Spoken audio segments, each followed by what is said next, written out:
Hey yo, what is up?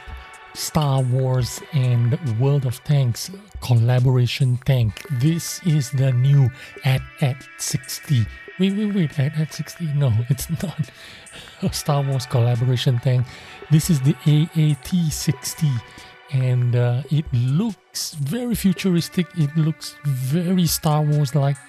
And to be honest with you, it looks like some kind of drone tank. It looks autonomous. It looks like it could be a remote control tank of some sort. You know what I'm saying? It's got that standard B kind of look to it. God damn, it looks different and it looks special. Actually, it looks something desirable. It looks like something we would want to have in our garage.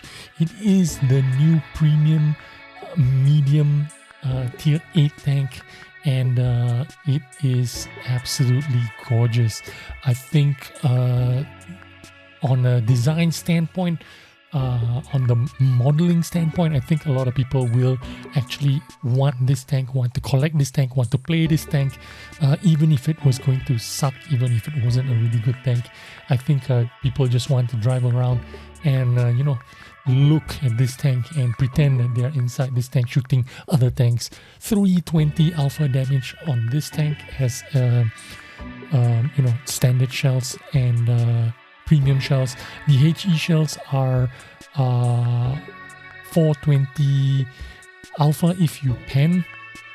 The standard shells is APCR. The premium shells are going to be heat shells. Penetration is 230 on the stock AP shells, which is pretty good, to be honest with you. 230 is about the modern standard of tier 8 premiums nowadays. 285 on the heat shells for penetration. Shell velocity is pretty good, 1150 meters per second. The heat shells are 950 meters per second. The speed going forward on this tank, 44 kilometers an hour going forward, 22 in reverse. Rotation speed is 41.7 degrees per second. The power to weight ratio on this tank is 17.44. This means the power to weight ratio is not super mobile like a T44-100. I think is around 21-22 degrees. 17.44 is still pretty agile and mobile, pretty average medium tank, I would say, in terms of agility. The reload time on this tank is 8.34 seconds. The dispersion or accuracy of this tank is 0.35. Everything is pretty average standard for a medium tank. The aim time 2.21 seconds. Gun depression 10 degrees looking down, 15 if you are pointing the gun up into the sky.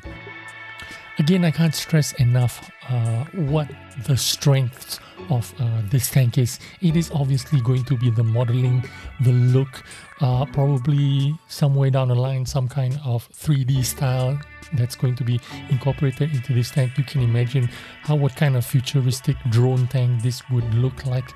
Pretty cool looking. Total hit points on this tank 1250.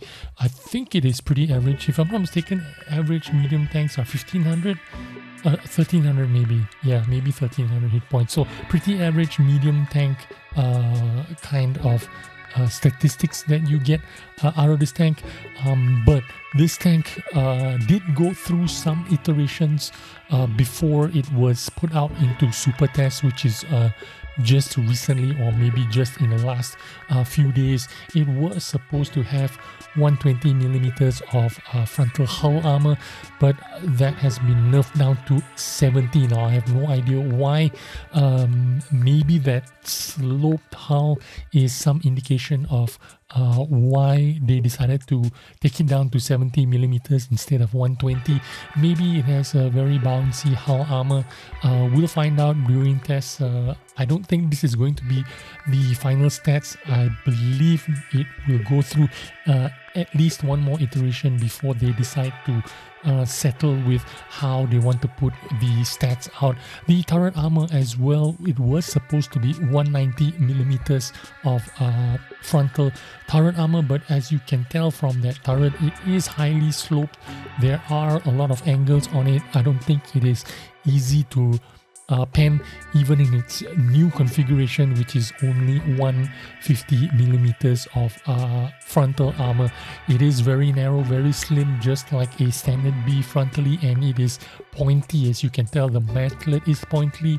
The top of the turret is pointy, the bottom of the turret is pointy, and then the whole thing, if it's looking at you, it is pretty difficult to find a spot to pen the upper part of the tank or the turret.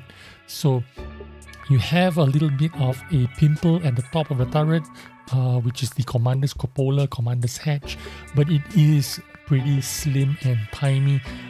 If you look at the machine gun up there, the machine gun mix looks absolutely humongous on this commander's hatch / cupola. It looks pretty tiny. The dimple, you know what I mean, it's really slim, although it is pretty thick in the middle part of the commander's hatch. It is a pretty pointy nipple, I would say, dimple, but it is shaped like a cone, right? So not the entire cupola is going to be easily targeted, I would say. You have to be pretty precise center of that cupola in order to penetrate it. So it makes sense that they don't make this turret too overpowered, or else you're gonna have a tank that is like unbeatable, and it'll have an overpowering advantage over the rest of the tanks that are out there in the tier 8 landscape. But anyway, this is it, the AAT60 or the AAT60, if you want to call it that, AAT60, you know what I'm saying, AAT60. I don't know, I make dumb jokes, but anyway, this is it, the AAT60, and it's out in Supertest. Hopefully it will come out. This could be a Christmas tank, who knows? That's why they're releasing it, testing it now. This could be it, I don't know, but looks pretty good. I'm looking forward to this tank. This has the look that I think a lot of people will be interested in, and it will be desirable. Thanks for watching. See you on the next video. Bye bye.